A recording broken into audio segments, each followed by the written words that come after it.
Hello to everyone. Welcome to in my channel mechanical engineering concept. इस applied mechanics की lecture series में आज lecture 7 में मैं डिस्कस करूँगा मोमेंट के बारे में। प्रीवियस लेक्चर्स में मैंने बेसिक अप्लाइड मैकेनिक्स की बेसिक डेफिनेशंस, लॉ और जब डिफरेंट टाइप के सिस्टम ऑफ फोर्सेस जो रहते हैं उनका डिटेल एक्सप्लेनेशन दिया है और कुछ प्रॉब्लम को रिजॉल्व कैसे कर सकते हैं, रिजोल्यूशन ऑफ फोर्सेस के बारे में डिस्कस किया।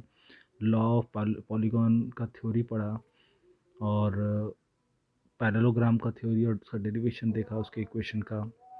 Law of triangle of forces का कॉन्सेप्ट समझा।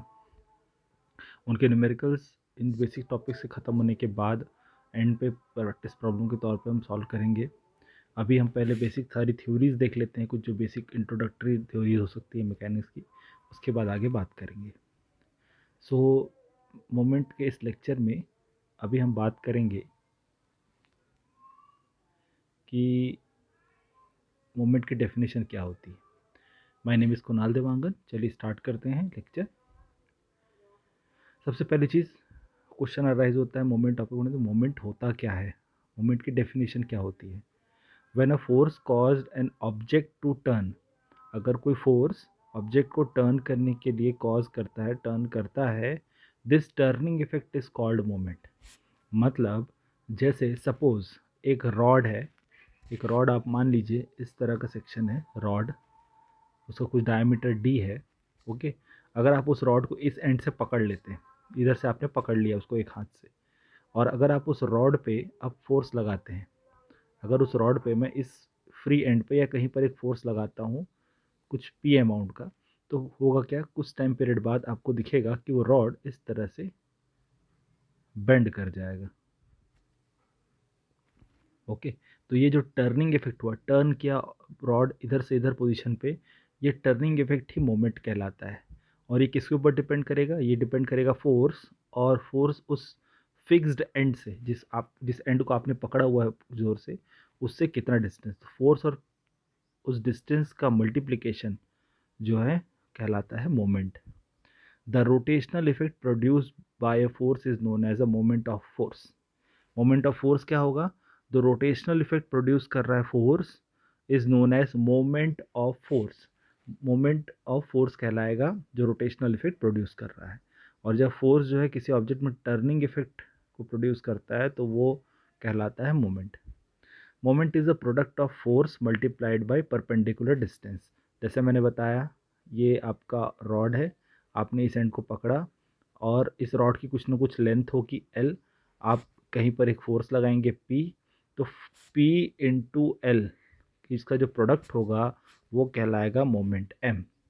ओके, जो फोर्स इंटू डिस्टेंस का जो प्रोडक्ट होता है वो कहलाता है आपका moment. Okay, line of action of force से परपेंडिकुलर डिस्टेंस पे होगा, ये चीज़ बहुत बेसिक है। देखिए कुछ इस तरह समझ सकते हैं, जैसे कि आप कोई नट को टाइट करना चाहते हैं तो आपके पास, आप प्लायर यूज़ कर रहे हैं या आप टाइट करने के लिए पाना यूज़ कर रहे हैं, जैसे आप यूज़ करते हैं, तो इस एंड को आप पकड़ के, इस एंड को पकड़ के धक पुश करेंगे, घुमाएंगे, रोटेट फोर्स लगाएंगे इस एंड पे, और इस एंड को आप टाइट करेंगे तो यहाँ पर क्या होगा, ये फोर्स लगाएंगे तो ये टर्न करेगा, ये नट बोल्ट जो टर्न करेगा रिस्पेक्ट टू, ये मोमेंट किसके किसके रेस्पेक्ट में आएगा, फोर्स इनटू डिस्टेंस। यहाँ पर कितना मोमेंट प्रोड्यूस होगा ये डिपेंड किसके ऊपर करेगा, इस फोर्स और डिस्टेंस के ऊपर। अगर यहाँ फोर्स कम होगा तो ये मोमेंट कम पुश करेगा। जैसे कि होता है ना, अब जब गाड़ी का चक्का चेंज करते हैं तो जब नट बोल्ट निकालते हैं, तो अगर आप कम फोर्स लगाएंगे तो फोर्स कम लगाने से क्या होता है, डिस्टेंस तो वही रहेगा, फोर्स कम लगाएंगे, मोमेंट आपका कम प्रोड्यूस होगा, कम प्रोड्यूस होगा मोमेंट, तो क्या होगा, आपका ये जो बोल्ट है, नट है, वो निकलेगा नहीं आसानी से। तो मोमेंट क्या होता है, फोर्स इंटू डिस्टेंस का मल्टीप्लिकेशन होता है, फोर्स इंटू डिस्टेंस का मल्टीप्लिकेशन होता है आपका मोमेंट। एफ को अगर मैं फोर्स ले रहा हूँ, डी अगर डिस्टेंस है, तो फोर्स इंटू डिस्टेंस का प्रोडक्ट मोमेंट हो जाता है। अब बात आती है, since moment is a product of force and perpendicular distance, इसका ऐसा यूनिट क्या हो जाएगा, अगर फोर्स की यूनिट न्यूटन होती है, फोर्स की यूनिट न्यूटन और डिस्टेंस की यूनिट अगर मीटर है, तो न्यूटन मीटर ऐसा यूनिट होती है, या तो कई बार इसको किलो न्यूटन मीटर में रिप्रेजेंट किया जाता है। किलो को ध्यान रखने, कैपिटल स्मॉल के और कैपिटल एन है, यहाँ पर कैपिटल के गलती से लिख दिया है, स्मॉल के आएगा। Small k newton metre, kilo newton metre या न्यूटन मीटर में इस पर्टिकुलर मोमेंट का यूनिट एसआई में दिया जाता है। अब इसका साइन कन्वेंशन की बात कर लेते हैं। तो साइन कन्वेंशन दो तरीके से लिया जाता है, या तो पॉजिटिव या तो नेगेटिव। पॉजिटिव कब लेंगे? जब एंटी क्लॉकवाइज होगा। एंटी क्लॉकवाइज मोमेंट जब प्रोड्यूस हो रहा है, मतलब कुछ इस तरह से, ऐसा।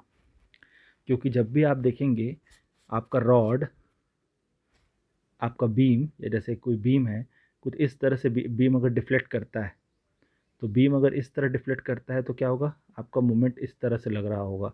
तो मोमेंट अगर इस तरह लग रहा है, मतलब मोमेंट इस तरह प्रोड्यूस हो रहा है, तो ये जो डिस्प्लेसमेंट है या डिफ्लेक्शन जिसको आप बोल सकते हैं, ड्यू टू दिस मोमेंट, अगर आपका रॉड इस तरह बेंड कर रहा है तो इसको पॉजिटिव बोला जाता है, क्योंकि ये स्माइल कर रहा है एक तरह से। मान लीजिए अगर आपका बीम उल्टा डिफ्लेक्ट करता है, उल्टा बेंड करता है, उल्टा टर्न करता है, तो इसको नेगेटिव इफेक्ट बोलते हैं, इसको नेगेटिव मोमेंट कहा जाता है, क्योंकि ये जस्ट एक तरह से सैड मोड है। ये स्माइल मोड है, ये आपका सैड मोड है। इसको बोलते हैं सैगिंग, पॉजिटिव वाले को, और इसको बोला जाता है हॉगिंग। पॉजिटिव को बोला जाता है सैगिंग, SAGGING, और एंटी क्लॉकवाइज को बोला जाता है नेगेटिव को हॉगिंग। ओके, ये बेसिकली साइन कन्वेंशन के हिसाब से इसका नेमिंग किया गया है। ओके, अब बात करते हैं रिजल्टेंट मोमेंट के ऊपर। रिजल्टेंट मोमेंट का क्या मतलब निकलता है और उससे क्या सिग्निफिकेंस पता चलता है। When two or more than two forces are acting about a point, अगर दो या दो से ज़्यादा फोर्सेस किसी पॉइंट के अबाउट एक्ट करें तो उसका combine, their combine effect is represented by resultant moment. मतलब अगर, जैसे कि सपोज ये आपका एक बीम है, इस बीम को मान लीजिए सिंपली सपोर्टेड है। सिंपली सपोर्टेड क्या होता है, रोलर क्या होता है, आगे बीम के ऊपर बात करेंगे। मान लीजिए इस रॉड के ऊपर एक यहाँ पर एक फोर्स लग रहा है, एक यहाँ पे फोर्स लग रहा है, एक यहाँ पे लग रहा है, एक यहाँ पे लग रहा है, और सब फोर्सेस की कुछ ना कुछ वैल्यू है। तो बट ऑब्वियस है कि इस सपोर्ट रिएक्शन पे भी कुछ ना कुछ, सपोर्ट पे भी कुछ ना कुछ फोर्सेस आएंगे रिएक्शन के तौर पे, ताकि इन फोर्सेस को बैलेंस कर सके। ठीक है, तो इस कंडीशन पे इन पर्टिकुलर मोमेंट, जो इन पर्टिकुलर फोर्सेस जो कि दो या दो से ज़्यादा हैं, उनका कुछ ना कुछ एक रिजल्टेंट इफेक्ट होगा, कंबाइन इफेक्ट होगा, जिसको हम रिजल्टेंट मोमेंट से रिप्रेजेंट कर सकते हैं। क्यों ऐसा? ऐसा इसलिए क्योंकि जब भी मैं इस तरह के रॉड को देखता हूँ, और मान लीजिए इधर से सपोर्टेड है, ठीक है, जैसे आपके घर में बीम है, ओके, बीम है, तो वो किस तरह बेंड कर सकता है? बेंड कर सकता है, इस तरह से बेंड कर सकता है, ऑब्वियस इसी तरह से बेंड करेगा, और कोई दूसरा तरीका नहीं बेंड। ये कब बेंड ऐसा करेगा? जब इस पे फोर्स इधर से कुछ लग रहा होगा, इधर से कुछ लग रहा होगा, तो ये बेंड कर रहा है, मतलब एक इधर से मोमेंट कुछ इस तरह एक्ट कर रहा होगा। आप ये समझ सकते हैं कि इस पे दो तरीके का, दो डायरेक्शन से, एक इस एंड पे, एक इस एंड से कुछ ना कुछ मोमेंट एक्ट कर रहा होगा। तो ये मोमेंट के कारण इस तरह बेंड करेगा। जैसे कि होता है ना, हम किसी रॉड को मोड़ना चाहते हैं तो इस तरह से बेंड अनबेंड करते हैं, तो वही एक मोमेंट जो है, मोमेंट का इफेक्ट ऐड कर रहा होगा, तो वो रिजल्टेंट मोमेंट बोल सकते हैं। To find out resultant moment about point, first find the sum of the anti clockwise moment and clockwise moment. जो क्लॉकवाइज मोमेंट जितने हैं और इतने एंटी क्लॉकवाइज मोमेंट है, उनका सम अगर मैं ले लेता हूँ, तो उससे मैं about a point, then take a lesser of these two moment from greater and the difference of the magnitude of the resultant moment. मतलब मैं क्या करूँगा, जैसे एक मोमेंट मान लीजिए क्लॉकवाइज हो गया, एक मोमेंट क्लॉकवाइज हो गया, एक मोमेंट एंटी क्लॉकवाइज हो गया, जिस तरह से इस तरह से बेंड करने के लिए, तो इनमें से दोनों का डिफरेंस ले लूँगा, लेसर और ग्रेटर का माइनस करके, सब्सट्रैक्ट करने से जो वैल्यू आएगी वो बताएगी आपकी क्या, resultant moment. The direction of the resultant moment will be that the greater of the two component of moment.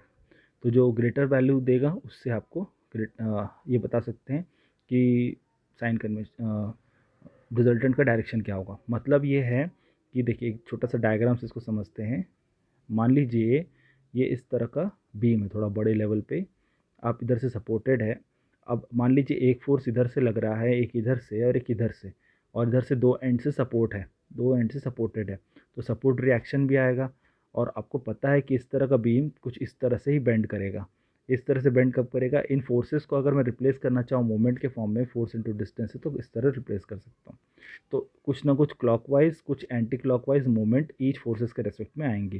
तो summation of clockwise clockwise movement और summation of anti clockwise moment का अगर मैं सम लेकर दोनों की जो वैल्यूज़ रहेंगी उनको सब्सट्रैक्ट करता हूँ, दोनों की वैल्यू को कंसिडर करके जब मैं रिजल्टेंट निकालता हूँ तो उससे मुझे रिजल्टेंट मोमेंट निकल जाता है। ओके, और जैसे कि यहाँ पर मैंने बताया है, ये देखिए, to find out resultant moment about point, first find out the sum of the anti-clockwise moment and clockwise moment about the point, then take lesser of these two moment from the greater, and difference is magnitude, difference जो है magnitude होगा, और direction क्या होगा, direction of the resultant magnitude moment will be greater of the two, जो greater value होगी वो उसका डायरेक्शन बताएगा, और जो चाहे ग्रेटर वैल्यू क्लॉकवाइज की हो चाहे एंटी क्लॉकवाइज की हो, ठीक है, क्लॉकवाइज एंटी क्लॉकवाइज जिसकी वैल्यू ज़्यादा होगी, है ना, वो बताएगा उसका डायरेक्शन। मान लीजिए एंटी क्लॉकवाइज की वैल्यू ग्रेटर है तो रिजल्टेंट मोमेंट का डायरेक्शन एंटी क्लॉकवाइज होगा, अगर क्लॉकवाइज का समेशन बड़ा है तो आपका क्लॉकवाइज का जो डायरेक्शन है वो रिजल्टेंट का डायरेक्शन हो जाएगा। और मैग्नीट्यूड किसके ऊपर डिपेंड करेगा, मैग्नीट्यूड जो है सम ऑफ एंटी क्लॉकवाइज और क्लॉकवाइज का जो मोमेंट है अबाउट पॉइंट, उसमें से जो then take lesser of this two moment. Okay, जो लेसर वैल्यू होगी उसको मैं मैग्नीट्यूड लूँगा और ग्रेटर के डायरेक्शन को कंसिडर करता हूँ। तो रिजल्टेंट मोमेंट कैसे निकालूंगा, मान लीजिए समेशन ऑफ मोमेंट क्लॉकवाइज आ गया 10 और summation of moment anti clockwise आ गया 20। ओके, तो आपका मैग्नीट्यूड क्या हो जाएगा, मैग्नीट्यूड हो जाएगा 10 और डायरेक्शन हो जाएगा 20 का। ओके, देखिए जैसे यहाँ पर बताया है, then moment greater the difference, sorry, to take lesser, lesser value को हम क्या लेंगे, मैग्नीट्यूड लेंगे, और ग्रेटर को डायरेक्शन के लिए लेंगे, मतलब आपका लेसर जो है क्या हो जाएगा 10, वैल्यू हो जाएगी रिजल्टेंट मोमेंट की 10, और डायरेक्शन क्या हो जाएगा एंटी क्लॉकवाइज, क्योंकि ग्रेटर वैल्यू किसकी है, एंटी क्लॉकवाइज की। ओके, तो रिजल्टेंट मोमेंट आपका इस तरह से आप निकाल सकते हैं। उसके लिए आपको पता होना चाहिए कि कितने मोमेंट आपके सिस्टम में हैं। ओके, कितने मोमेंट प्रोड्यूस हो रहे हैं नंबर ऑफ फोर्सेस के रिस्पेक्ट में, फोर्स इंटू डिस्टेंस एक पॉइंट के अबाउट आप डिफरेंट निकाल कर क्लॉकवाइज एंटी क्लॉकवाइज का सम कर सकते हैं। तो इस तरह से आप रिजल्टेंट मोमेंट समझ सकते हैं। मैं फिर से रिपीट कर रहा हूँ, रिजल्टेंट मोमेंट का मतलब है कि आप क्लॉकवाइज और एंटी क्लॉकवाइज की वैल्यू निकाल लीजिए, जितनी एंटी क्लॉकवाइज और क्लॉकवाइज मोमेंट आपके सिस्टम में लग रही है, और उनमें से जो लेसर वैल्यू देगा क्लॉकवाइज और एंटी क्लॉकवाइज का सम, उसमें जो lesser value clockwise anti clockwise जो भी देगा वो आपका मैग्नीट्यूड की वैल्यू देगा, वैल्यू बताएगा इतना न्यूटन मीटर आपका या इतना किलो न्यूटन मीटर आपका मैग्नीट्यूड ऑफ रिजल्टेंट का है। और जो ग्रेटर वैल्यू होगी, ओके, उसका जो ग्रेटर वैल्यू सपोज आ गई 10 किलो न्यूटन, क्लॉकवाइज की वैल्यू आ गई लेसर, और 10 किलो न्यूटन हो गया रिजल्टेंट मोमेंट, तो 20 किलो न्यूटन आपका क्या हो जाएगा, एंटी क्लॉकवाइज का डायरेक्शन हो जाएगा रिजल्टेंट मोमेंट का। इससे आप समझ सकते हैं रिजल्टेंट मोमेंट कैसे निकालना है, और मोमेंट का कॉन्सेप्ट समझ सकते हैं। इससे डायरेक्शन आपको क्लियर हो गया। आप, आई होप आपको ये लेक्चर समझ में आया होगा। अगर आपको कोई कॉन्सेप्ट में दिक्कत है, डाउट है, तो आप कमेंट बॉक्स पर लिख सकते हैं। अगर आपको वीडियो पसंद आया, समझ आया, तो लाइक कीजिए, मुझे फॉलो कर सकते हैं मेरे चैनल को सब्सक्राइब करके। आपका दिन शुभ हो। Thank you, have a good day.